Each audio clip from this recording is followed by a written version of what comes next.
Welcome back to another episode of the Black Cinema Experience Podcast. I'm your girl, JB. And I'm Cameron. And this week we're back with another exciting episode. We just tuned in to Love is Blind, the reunion. Of course, we had to see it all the way through. And we're not talking about just any season. We're talking about the Clay and A.D season. Exactly. It doesn't matter what couple made it out alive on this season. We don't care. We are only here to talk about Clay and A.D. The rest of y'all... Adios.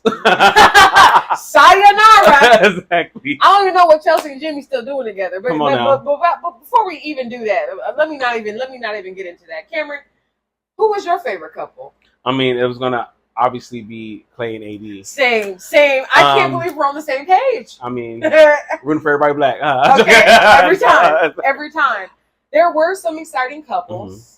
Like Chelsea and Jimmy. All right, so let's just do a short synopsis of Chelsea and Jimmy. All right, it was a lot of deceit, in my opinion, but Jimmy. It was a lot of that.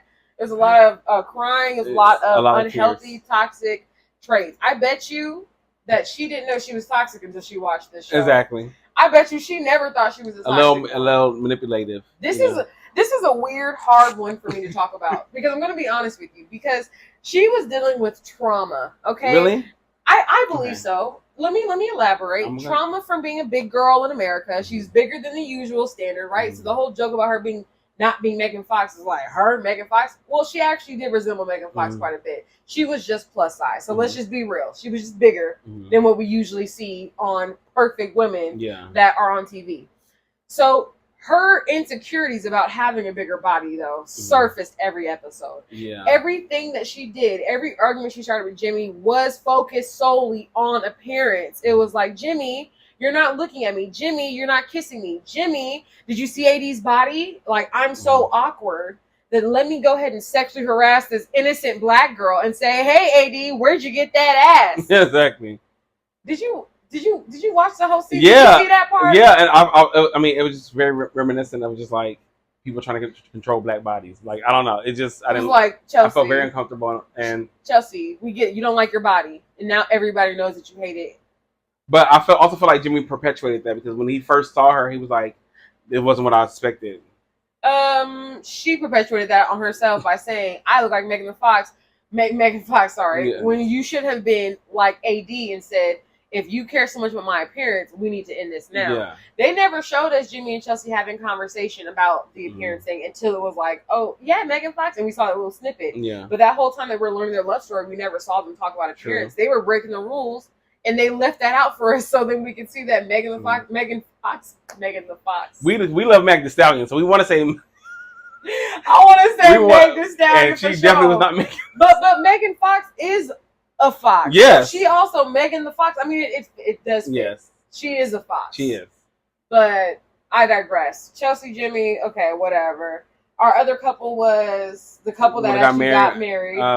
And congrats to them. They were cute. Congrats to them. Cute, so happy for the family moment. God and love the fact that the dad was so accepting of his daughter's 3-week relationship. Also interracial love, technically. So, interracial. I like that. Technically interracial. Okay, that was exciting. And then we had that other couple. There was another couple that didn't work out. The one he was crazy. He was abusive. Was it Johnny, and what's her name? Ooh, this is bad. Because he cheated on her with the other girl. Oh, the blonde white girl. Oh, I forgot her name. I can't even tell you her name because that story was so useless to me. But he did cheat on her with Sarah. Yeah, and I do remember Sarah. Because Sarah said she was all Sarah about said, I'm going to get hers. She said, I'm going to get mine. And the only reason why Sarah was a memorable character for me is because AD checked her at the bar. Exactly. Now, did you see that scene where AD checked her? Yes. Okay, so I did have some thoughts about that scene. Please elaborate. AD. Girl, mind your business. Okay?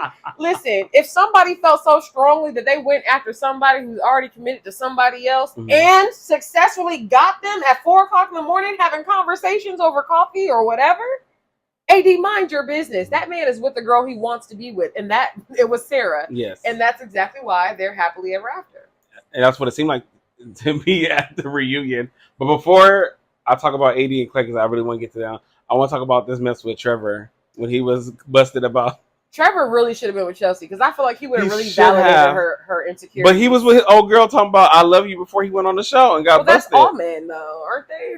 They're all kind of single. We talked about that, like how they'll be at the wedding talking about this should have been you to the other girl. Yeah. What? Yes. Should have been you. It's very, very believable. While you're about to get married to somebody else. I mean, I could totally see it. Like I'm not saying that I'm disloyal, but would I text somebody if I it doesn't even matter. All I'm saying is that I could see how that could happen. Yeah. And on top of that, these shows are whirlwinds, right? Yeah. They do happen. You are removed from your environment, put into a completely different environment for multiple days. I mean, 21 days creates a habit. Yeah. Just imagine these people were doing this experiment for at least a month. So, I mean, this was their new reality. They probably felt really connected to it. Yeah, but I just feel like some people are trying to get famous and just say that. Well, you audition for a show. Yeah, you're trying to get famous. So there's no way around it. And the hope is that you're at least smart enough to be able to monopolize off that moment like Raven from last season did when her and old boy who wasted her time didn't work out. Raven, the Pilates instructor. It's okay if you don't remember all of it. I'm here to provide all the Love is Blind details. I was focused on this season. Actually, that season that I just referenced was 2 seasons prior. Because last season sucked. 2 seasons ago, Raven, the Pilates girl, and a black dude were together, and they were trying to do some type of long distance thing, and it just didn't work out. Yeah, but he also left her hanging at the altar after she was the perfect fit into his African family. It was it was honestly, my heart broke. So now let's get to the real stars behind the show of this season. Let's get to it. Let's talk about it. And A.D. And the real star of the show is Clay's mother. Everybody knows it was not about Clay or A.D. It was really about Clay's mother serving his daddy that piece of truth that he needed all along. Yeah. Okay? She said, I'm a good woman and you still mess me over. So let's not even do that. You can tell she don't play that. He would have tried to hit again if she was a little bit nice. If she was a little nice, he'd have been like, so what you doing later? You could tell she definitely was the one that got away, and the dad, obviously, that's why he's single now. And it's kind of sad that men do this. Yeah. Why do you do this? But I'm trying to figure out why it don't look lame to them. Don't this 60-year-old playboy look ridiculous on TV? Yeah. Doesn't this attitude of him rhyming these little poetic lines to his son, but really saying nothing of value, doesn't that look goofy to you? And I was just having a conversation with a friend about this. It's not good wisdom, it's hood wisdom. And sometimes it's very easy to be fooled when you don't have any other good wisdom around you, strong male figures around you. Exactly. So this man comes talking slick, rhyming things, making you feel seen. And it sounds good. It sounds good. So you fall for it, but you don't realize that he's not saying nothing because he's a 60-something-year-old man with no wife. You know what I'm saying? He was out there cheating. He taught his son how to be a misogynist against women as well. So yeah, the real star of the show for me is always gonna be Clay's mama. She was fine as hell too, and everybody was like, "Yeah, she's a real one. She's a real one." But I don't understand how Clay can see something like that and still do the exact same thing. And my thing is, I wasn't feeling Clay the whole time, low key, high key. And I'm gonna tell you why. Cause I actually liked Matt, even though he was a little. Everybody say he was like serial killer, but I liked that he was opening up to AD. I feel like black women just have that ability for a lot for certain, for men in general, to be able to pour their heart out to and stuff and bring people out of their shell. But I just feel I don't know. I didn't like the way Clay was acting. I didn't like how he it was just corny from the beginning. And I knew he wasn't. I'm not gonna say nothing. I just knew it wasn't gonna go well. I can just tell. Even during the wedding when he was smiling, he just kept going, yeah, act like he was so excited. Those were nervous twitches that he was echoing her energy because he didn't know where his own energy lied. He didn't know how to be or how to present in front of her in that moment. I feel like he knew what he was gonna do. Yeah, he knew what he was gonna do, but he also knew what he was gonna do well before we got there. And exactly. He said it. He said, "I don't think I'm ready to be a husband, and I just don't know if I'll be ready in X amount of time," and blah blah blah. He basically told her without telling her directly, I'm not going to say yes. But he also still wanted to date her. This is where the complex part of the episode lies for me. He still wants to date her. I'm a black woman. You're a black man. It is treacherous territory for us right now out there. And as a black woman, I hate to say this, just meeting a guy that has his stuff together without you having to help him get his stuff together. So You already have a house, you already have a car, you already have a career, you're busy working, you're driven, you're ambitious. Like, this is attractive to us, and it's rare. So for that reason, I already understood why she would continue fucking with him if she did. And she did. I mean, I can understand that. It's so sad to me because I feel like that's so embarrassing. It shows like the disdain that you. I don't know. I feel like it's no respect because if you really felt this way, you would not do that in front of my entire family. You would have did this to me in the dressing room the moments before we even got on stage. So we could have been on the same page. It's like, and I feel like this happens a lot of times. Like men like embarrassing women. And like for some reason, like it knocks you down all these pedestals and keeps you coming back to to try to get him back. I feel like she wasn't not with him, like you said at the reunion. Yeah. Like everybody was like expecting her to be like, no, I'm not with him, but she's low key with him. She's still fucking with him. Like she's still fucking with him. Like you can it's tell. It's not every day you meet a fine black man, well employed, but it's like that like has like the ability to look at himself and look at his flaws and that level of emotional intelligence. One that's willing to seek therapy, one that actually goes and then applies. Like, he still is a rare breed. You understand? Special note, on my friend's birthday, we did his cheers while we were eating hibachi and tagged him in the post, and he reposted it. So, oh, really? Yeah, he posted us on his story. That is awesome. I know. Thank you, Clay. I feel seen, loved, all of that. But yeah. I'm glad you feel all those things by Clay. I'm glad you feel seen. And I just don't know. I feel like he was conniving from the beginning. Especially when and I don't know what it is. Okay, can we talk about black men using the Bible to like try to... Yeah, the Bible is a manipulative tool. I'm not saying that. I'm saying it can be used to manipulate. Absolutely. Okay. So, I didn't like... I'm not against the Bible. I'm not even saying... I know it. I'm familiar. Exactly, but I'm just saying I just didn't like the whole... Like, black men, if God is telling you... God, what you're saying, I'm not saying... If God is telling you... For he who finds a wife finds a good thing. Exactly. All these other things that, like... Be fruitful and he quoted Proverbs 3:5, which is... Of course he did. Order your steps and for the Lord and, follow his path and whatever. I'm not trying to quote it right now, but the gist of it is that he was saying... go to church. He was doing Proverbs 3:5, and he was saying, acknowledge the Lord in all your ways and he will direct your path and all this other stuff. And you're saying the Lord is directing you to this woman, but then you're not sure she's the one for you. When'd you find out? After you fucked her? Curious, Clay. But you're reading the Bible? Okay. What did Ari Lennox say? For me, don't quote these scriptures and then immediately try to hit, because now we're going to have bigger Exactly, because what did Ari Lennox say? She said, don't try to lecture me about your Christianity. And then try to, like, F on me, Yeah. Okay. Ari Lennox. Come on now. That really bothered me. And that's why I was like, he's a conniving. That's what I got. You know what? Some of the worst men that I have met have quoted scripture to me. Like this one man who used to cheat on his wife religiously used to be like, God bless me with my wife. I'd be looking at him like, that's crazy. When though? Like when did she become a blessing? Because she blessed you, but you're cursing her. You're cursing. Stop quoting the scripture and being the demons in your own life. That is terrible. I hate the fact that he quoted the scripture. I hate the fact that he was like all about Jesus, but like was still doing things that were just not like for me the whole fucking thing. Like y'all are fucking before marriage, and you only had to wait 3 weeks because the whole show like lets you get to the altar. You obviously didn't have that desire to get married in the first place. That was never on your list. But on a whole nother side of it, if I were a woman who met Clay out in the real world and had to date him the regular way, we probably would date for like 6 months, a year, maybe even 2 years without even considering marriage. So I don't think that it's unreasonable that he needed more time. And my thing is, again, there's nothing wrong with that. I mean, everybody has the right to do what they want to do.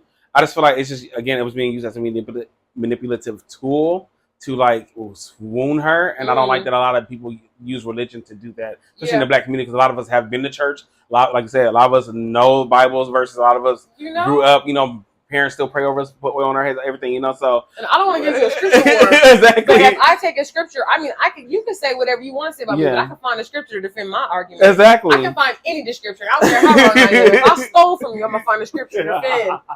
Okay?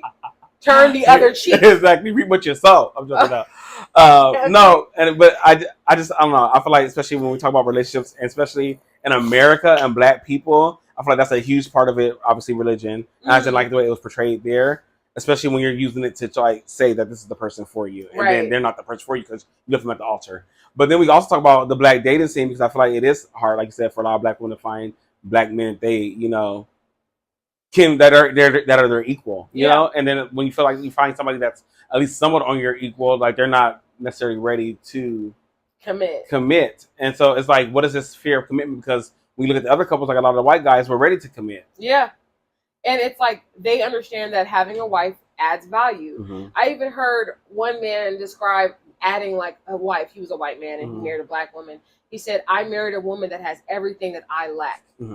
And it's like, you guys don't realize, a lot of men don't realize that your wife is everything you lack. That emotional side that can connect, that empathetic side that can do this, that multitasking side that can have dinner going and take care of the kids and still get work done at the same time. Like, women have all these superpowers all wrapped into one. But men are looking at the table like, well, what do you bring? And it's like, stop looking at the table. Okay, there's so much more involved to a love story, a life, than what she can physically bring to a table. And look at the house, the table's in. Be nothing. The house turns into a home when a woman walks into it. You know what I'm saying? Like, women cultivate everything that they touch. Good women cultivate everything that they touch. And a lot of women who were once good women became bad women because they met men who didn't understand that women had value and that they were, So anyways, I say all that to say, Clay,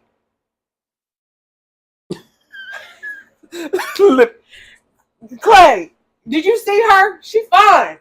That's what I was saying. I said, and AD she wasn't no regular. You know, she was no regular. She was fine. Her body was busted. She was real estate, so I know she had money. She seemed intelligent, and she left him alone to have his little intrinsic self moments. I love the fact that she just let him have his space for that. But she was just a real, honestly, a real dime, and they were giving best friend energy. So, it was really sad to see that he turned her down at the altar, and the way that she cried. Like, AD cried the tears of millions of Black women on that episode when she said, when is it going to be my turn? Why not me? Etc. Everything that she was crying and saying, it was literally heartbreaking. I mean, I watched it and cried with her because as a Black woman, I can totally empathize with everything she's feeling. When is it going to be my turn? I do everything that I can. I try to be perfect. I'm showing up in all these ways. Exactly. Black women, we're really top tier. I mean, we're really doing it. And it's never, it just seems like it's never going to be our chance. And then back to that comment you made earlier about how she was able to get the white dude, Mike, to open up. Matt, right, to open up. It's easy to connect with people when you are oppressed by everyone, okay? Black women are oppressed by everyone. Even the Black man who claims that he's the victim all the time oppresses the Black woman. So it's easy for us to connect emotionally to anybody and everybody because we understand what it's like to be, you know what I mean? Ostracized, left out, etc. We understand what it's like to have to play parts just for survival. So we can connect to people on deep levels. So part of me wishes that AD would have went a different route than Clay, but the other part of me feels like Clay's just the type of man you need a long relationship with. Honestly feel like he has the potential to be exactly who she needs him to be in 2 to 3 years. And I understand that too, but again, when we do the premise on, the show, because this is television, and this is what you signed up for. Yes. And you said you were ready for this particular aspect.